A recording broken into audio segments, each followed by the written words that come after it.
back. Like we talked about during first weather, we are seeing a tornado warning that's making its way across the eastern areas of Prowers County. So that does not mean that we have a confirmed tornado on the ground. It just means that we're seeing a severe thunderstorm that has the potential to produce a tornado. So I wanted to give you a look at what that thunderstorm looks like from our radar perspective. So to start, we're going to talk about all of the areas where we're seeing severe thunderstorm warnings, and we're going to dive down into that southern area as well. So let's take a closer look so we can see what's making its way north of Springfield and just barely south of Lamar, but quickly heading into the Kansas area. So that has a severe thunderstorm warning until 4:45, along with a tornado warning until 4:45. That's just this location right here. So you can also expect to see some significant hail coming with that. We're talking about 2-inch hail now, so it's hard to tell sometimes how severe the hail is when it breaks apart as it hits the ground. But the areas east of Denver in these locations have seen some significant hail making their way over towards the east, and it's actually growing in potential as it heads over into that Nebraska, Kansas location. But here's some of our more local areas headed into Elizabeth, Bijou, a lot of those locations soon to be seeing a shower with that potential to see a thunderstorm growing as well. So lots of severe thunderstorms are continuing for this evening. I wanted to give you a look at what the rest of the evening is going to look like with Lynx 1 out of Colorado Springs. So we can jump into your Storm Tracker 13 Futurecast hour by hour so we can take a look at what that's going to look like. So here's where we have those northern cells, and then we also have this one. This is by 5 p.m. We're seeing that come together out over the eastern areas. I would expect that this is going to bring some significant hail with it, along with that potential to see some more tornado warnings by 5:30. And then as it heads over the eastern areas, look at that. So Nebraska and Kansas in for it around 9 p.m. But you'll notice here we clear out locally for Colorado Springs. We have some mild overnight temperatures, cloudy conditions for your morning tomorrow. This could be coming with a little bit of a drizzle.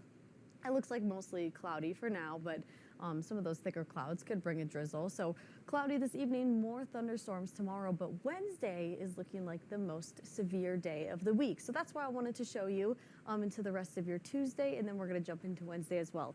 Southern areas once again getting hit to the hardest at 4 p.m. on Tuesday.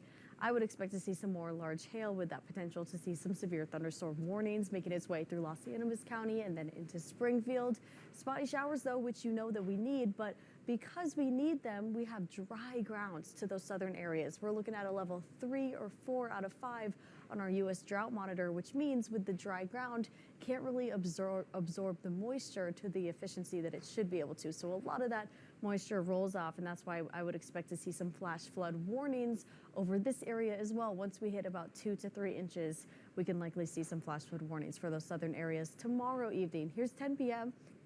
We had some storms pass through El Paso County, and now we're just seeing them across the southern areas, which is going to take the brunt of the storms as we head into Tuesday. Clearing out through the overnight hours, and we stay mostly clear as we head into your Wednesday morning. Start to see some spotty showers over the eastern areas, and it's not going to be until 2 to 3 p.m. that we do begin to see an increase in a line of thunderstorms over the high country.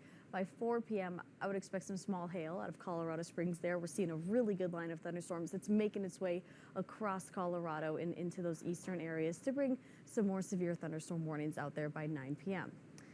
Here's a look now at your dog walk forecast for tomorrow morning. Like we talked about, we're looking at mostly cloudy conditions for your morning, but that is going to be the best time to get outside as we head into the next few days. We're going to be seeing some evening thunderstorms, especially for Colorado Springs. Wednesday is looking like our most severe day of the week.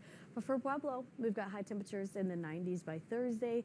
Warm though, and then we do clear out. We've got mostly sunny conditions as we head into the end of your work week, going into your weekend. For Woodland Park as well, still seeing a slim chance to get a small shower for Saturday and Sunday, keeping those highs in the 70s, but a lot of 80s on the map. And as we approach next weekend, we've got 90s for the back half of the Canyon City weekend.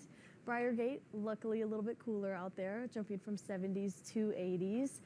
But Cimarron Hills and Ivy Wild doing that dance as well, mid 80s by the time we get into your weekend. Dealing with those evening thunderstorms, but clearing out for the end of your work week. Paige, Heather. Thunderstorms are certainly causing a headache for travelers.